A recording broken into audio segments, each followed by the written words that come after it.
and welcome to the SQL Data Partners podcast. I'm your host, Carlos L. Chacon. Today we're going to finish up our conversation with Tim Radney, a Microsoft MVP and SQL skills consultant. We're going to be talking about backup and recovery, specifically kind of some advanced features, and particularly around encryption and backup to Azure. So before we get in that, I do want to throw out something. For those who may be in smaller environments, who don't have enterprise versions or can't quite do encryptions yet, and that is the SQL Server Booster by my friend Eric Velez. Eric's actually from Guatemala and has put together a free tool called SQL Server Booster. Now this is an application for DBAs, developers that do management around Microsoft SQL Server and that need to make backups automatically. Compress those and send them to different places, right? Through FTP, maybe through Amazon, through Azure, or even Dropbox or to your network. As it just so happens, Eric is looking for beta testers for his newest version of the product. And if you're interested, you can take a peek at sqldatapartners.com/podcast for this episode, which is episode 5, and we will make sure you have the link to do that. This is going to be particularly interesting for those who are with the Express editions. Maybe you have a couple of those you've been playing around with. You don't have yet a full, even standard edition version, and need some help with assistance around those maintenance tasks.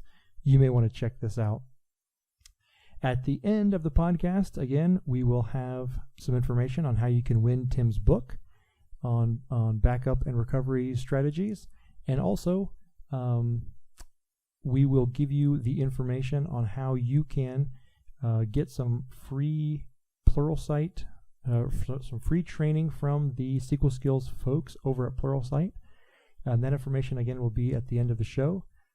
Oh, and I cannot forget, we're now on iTunes. I didn't realize quite the level of effort it would take to get onto iTunes, and so we kind of missed that, if you will, on opening week last week. But now we're there on iTunes, and so if you search for us, SQL Data Partners Podcast, you'll find it. We'll make sure again that you have the links that you can send those out.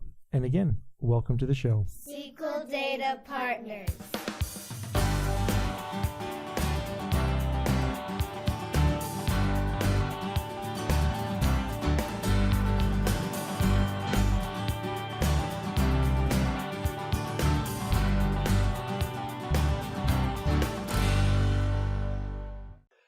So encryption, backup encryption. You want to talk about backup encryption?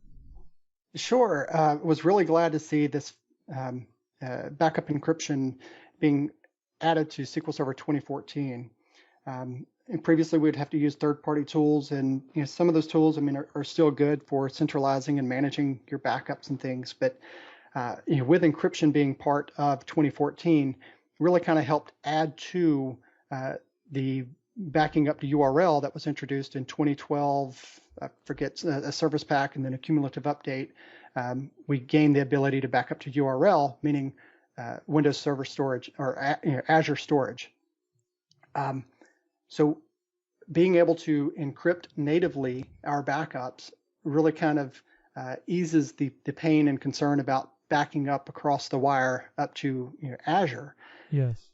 Working with banks, working with financial institutions, healthcare,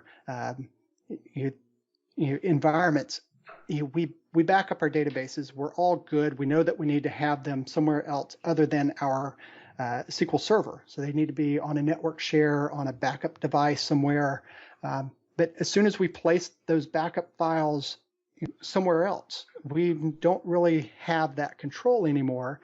Sysengineers, sysadmins, other folks that have access to those volumes could easily grab a BAK file, install SQL Server Express, SQL Server Developer Edition, restore the database, and they have access to all the goodies. Right.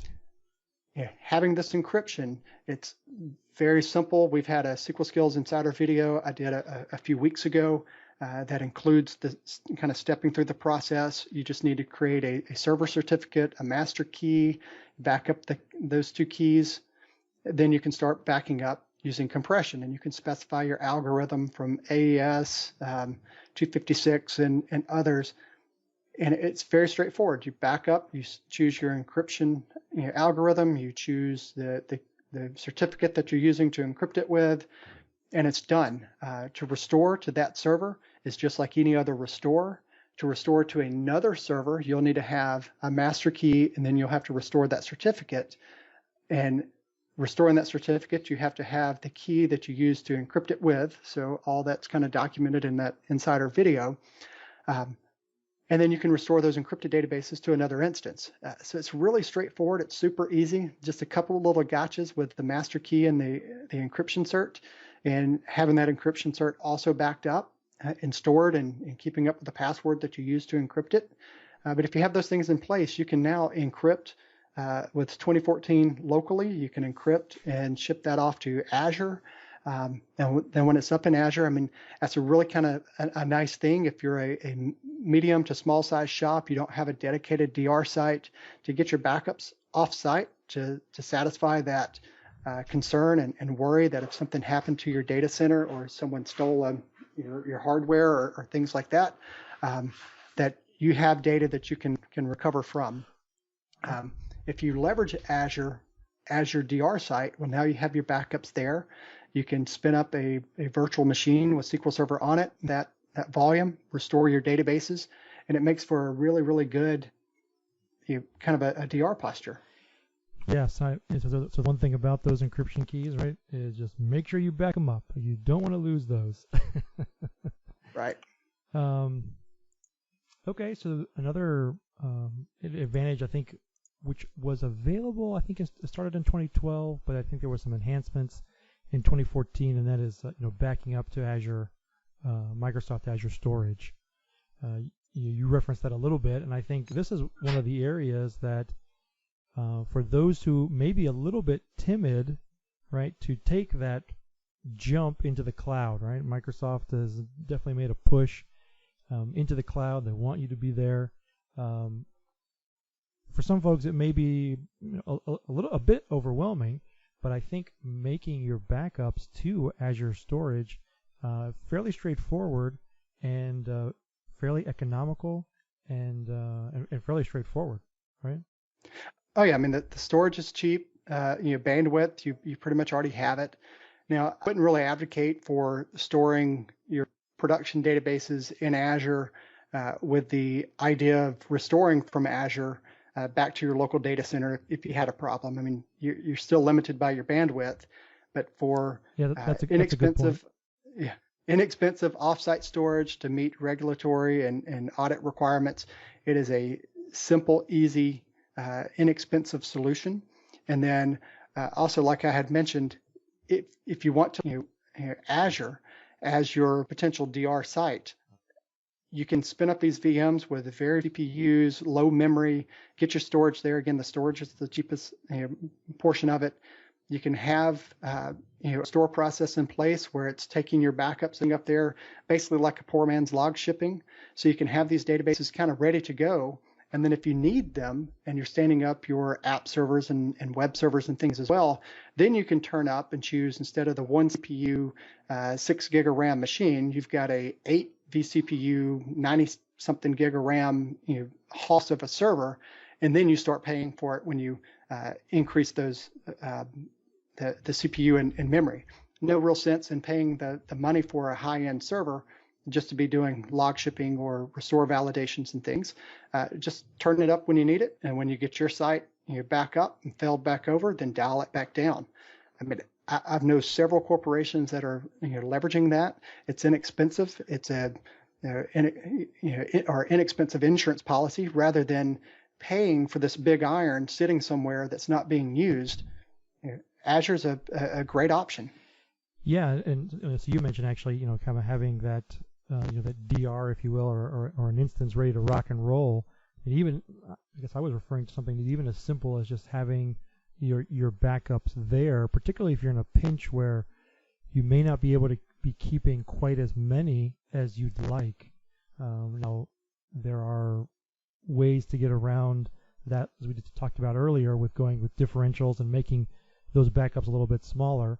But should you want to keep some of your full backups, a certain number of your full backups around, storing them in Azure can make a lot of sense.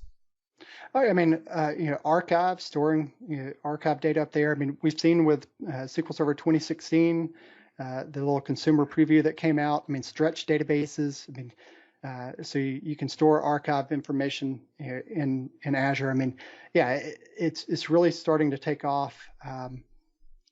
Like you said, keeping older databases there, getting them off-prem in the off chance that you may need it, very viable option.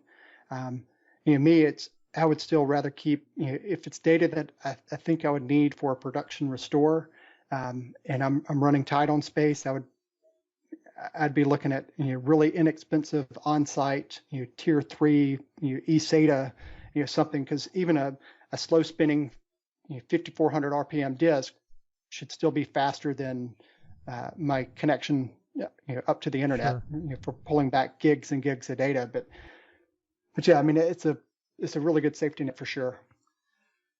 Very good. Well, so we have a couple questions we want to ask you, but I think this is going to kind of wrap up the backup and recovery section. So as a reminder, Tim's book is called SQL Server 2014 Backup and Recovery Techniques. It's available out there on Amazon. We are going to give away 5 copies of the book. If you'd like your shot at winning the book, go to SQLDataPartners/podcast, and under the information for today's session, you can register, and we'll be announcing those winners on August 31st of 2015. So again, that's SQLDataPartners.com/podcast, and you can register under today's program information. So Tim, what's your favorite SQL tool?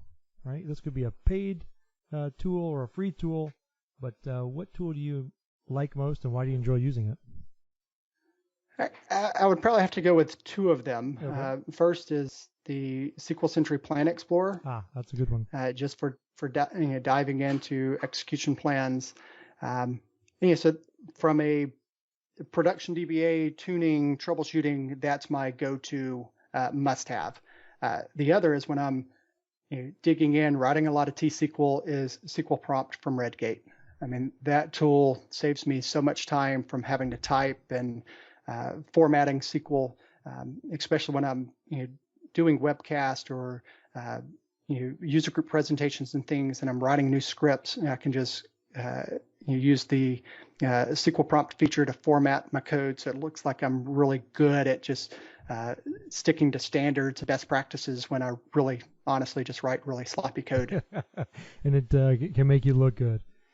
There you go. So I think the Plan Explorer, so SQL Sentry Plan Explorer, comes in 2 varieties. There is actually a free version available, which will let you look at one execution plan at a time. I don't know that I can name all the features, but if I know one of them is if you wanted to open multiple execution plans, you'd need to go pro, and there's a small fee for that. Yeah. And we kind of joke about the free version, the regular Plan Explorer. It's so free they don't even ask you for your email address. I mean, you go to SQL Sentry, click on the downloads of free tools or whatever, and it's just straight up download. There's no login, there's no registration. There's just click the link and you got it. There you go. So that is a good one. And then the other one is the SQL Prompt from Redgate. That is the paid tool variety, correct? Yep, it is, and it's one of the tools that I've always joked about, that if I wasn't a friend of Redgate and get it for through that program and didn't work for a company that would buy it, I would buy it myself. I mean, it's that good of a tool. Yes, it's a good one. And it's relatively inexpensive. I mean, a couple of $100. I mean, the productivity increase from having that is absolutely well worth it. Right. So I've actually been toying around in that same vein with the Apex SQL tool, Apex SQL Refactor. They have another tool very similar to the SQL Prompt in that same vein of tools. Okay, so ultimately, right, as the folks listening to this podcast know, right, I didn't go to school to be a DBA. Wasn't my intention, and lo and behold, here I am. Right, what's your favorite DBA story, right? So what is it that you enjoy about being a DBA? and what keeps you here? I mean, the SQL community is huge. Having the friends in the industry, it's a really tight knit family. That definitely helps kind of keep you in the business and doing the data stuff rather than changing careers. But for me, I just like fixing problems. I like making SQL Server run faster. I like the ability to educate others. The fact that I'm not really aware of any school that you can go to and come out and be a DBA. You can go get your computer science degree, you can get your information systems degree, you can get your engineering degree, but there's not really a school for DBAs. So most that are doing what we do are those accidental DBAs. They were either a sysengineer, a sysadmin, an application developer that was told, oh, by the way, you now own the SQL Server instance. Right. Congratulations. You've been voluntold. Right. Very few actually volunteer for the job. We get stuck with it. So being able to dedicate my time just to DBA and being able to help clients all over the world and stepping in and saying, okay, here's things that we have found that you can do to improve your instance because they're running a default install. Right. I mean, that's just so much fun. And then the constant, now we're on every 2-year cycle with a new version of SQL Server, and it's just getting better and better and new features and technologies, to work with. I mean, it's just an incredible thing. If I was to have to sit down and write code for an application, and that's all I'm doing, I think I would get really, really bored with it. Okay. Well, there you go. So I think it's interesting, the one that you mentioned, the community.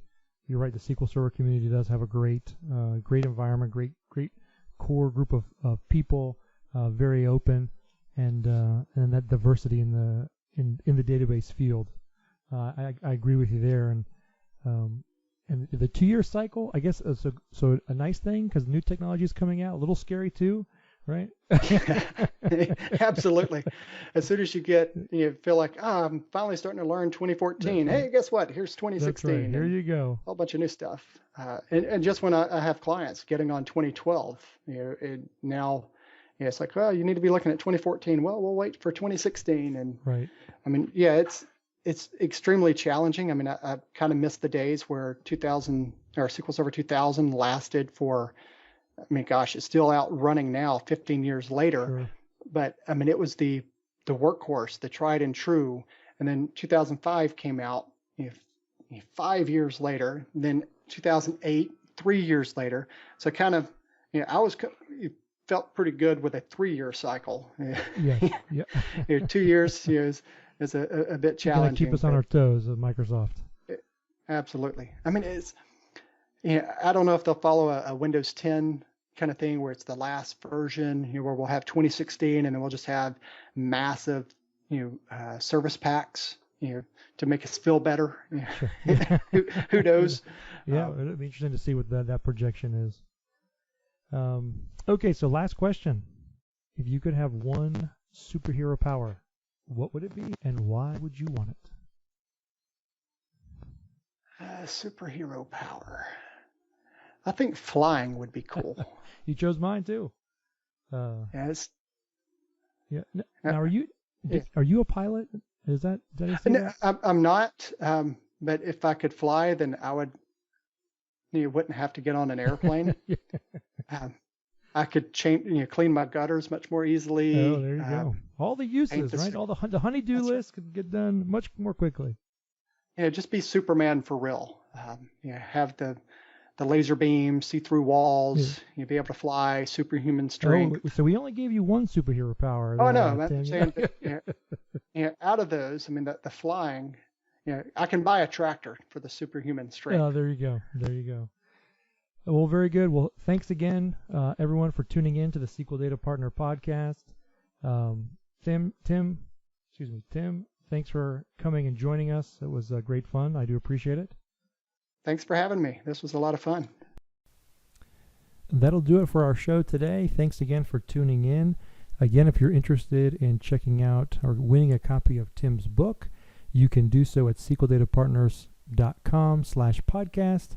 And at the bottom there is a registration for that book, and the raffle will be on August 31st of 2015. Also, wanted to remind you of the offer from the SQL Skills folks for a free 30-day trial of SQL Skills content on Pluralsight. And so what you need to do to get that is you can email Paul Randall at paul@sqlskills.com with the subject line user group Pluralsight code. And you will get the free 30-day trial, no strings attached, to all of the content from the SQL Skills folks. And there is about 150 hours of training on there, and so we hope that you'll find that useful. So thanks for tuning in today, and I'll see you on the SQL Trail.